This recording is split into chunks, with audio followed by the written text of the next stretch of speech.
യെശയ്യാവ് 40:31 യഹോവയെ കാത്തിരിക്കുന്നവർ ശക്തിയെ പുതുക്കും എന്ന് തിരുവചനം അരുളി ചെയ്യുകയാണ്. കർത്താവ് തരുന്ന ശക്തി ആത്മാവിലുള്ളൊരു ശക്തിയെയാണ് കർത്താവ് തരുന്നത്. നമ്മെ കർത്താവ് ദേഹം, ദേഹി, ആത്മാവ് എന്ന 3 തലങ്ങളിൽ ആക്കി വച്ചിരിക്കുമ്പോൾ ദൈവത്തിൻ്റെ പരിശുദ്ധാത്മാവിൻ്റെ ശക്തി, ദൈവാത്മാവിൻ്റെ ശക്തി നമ്മുടെ ആത്മാവിലാണ് കർത്താവ് നമുക്ക് തരുന്നത്.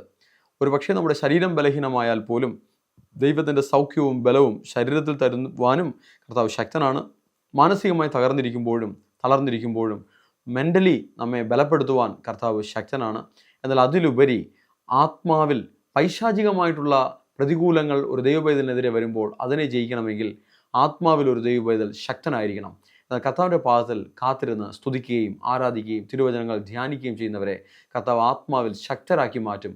ഒരു പൈശാചിക മണ്ഡലങ്ങളും ദൈവമക്കളെ ജയിക്കുകയില്ല. ശക്തരായി മാറാം, ആത്മാവിൽ ബലപ്പെടാം.